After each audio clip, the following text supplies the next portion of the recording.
I'm Richard from Hangzhou Foreign Languages School. Have you ever heard of Moso minority group, the only matriarchal people in China mainland?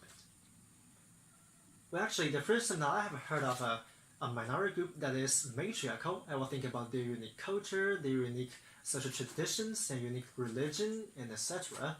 And that's why I have done a research near Lugu Lake, where the Moso people lived. I found the most interesting of their culture was a convention called male leaving marriage. The Moso woman could have babies with Moso men, but they don't raise their children together. But Moso women raise their children with their brothers, the children's uncles.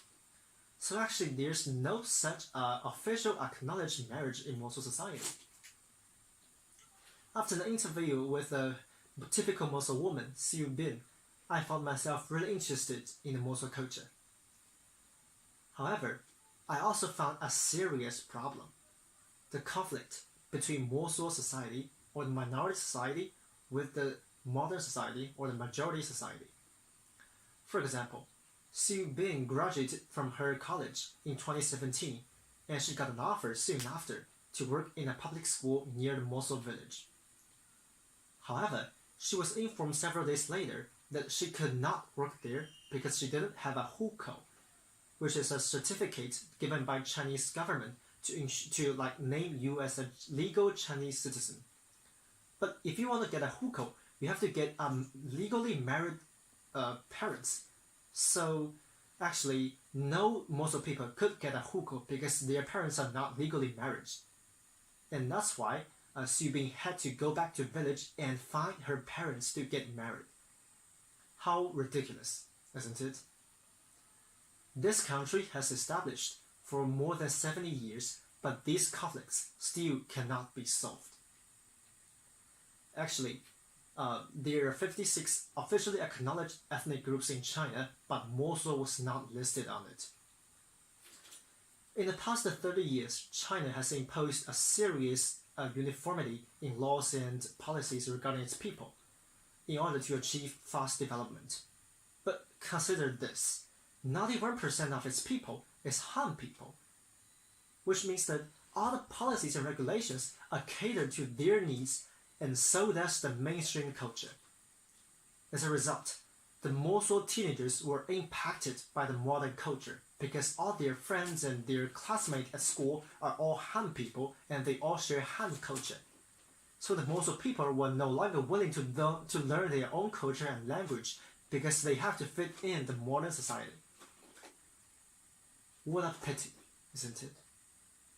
I can still remember one sentence from Siu Bin that goes, "It's not our fault. It's not Chinese government's fault. It's not everyone's fault. But I just don't want our culture to die out." Now China has been developing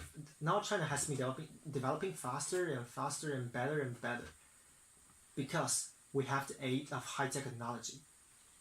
However, high technology cannot solve all the problems, especially these problems related to minority groups. So then we have to learn humanities that exactly stand at the crossroad of past and future. It is us, the teenagers, that are responsible for learning the culture of the minorities and then try to think about a way how to fit their culture into our society. Because their culture is also very treasured and very precious, and we have to learn from them. They are also part of our society. We have to accept them. Thus, we have to pay real respect to them and make new laws according to their own culture and then legalize their traditions. Besides, I believe the case of Moso society is not only happening in China, it also happens in all over the world. At the time being, the traditional ways of living is colliding with the modern society. Rather than excluding all the minority culture or the past culture out of the world, we have to remember one thing: diversity makes the world better. The minority culture should not perish from the earth. Their voice should always be heard. Thank you very much.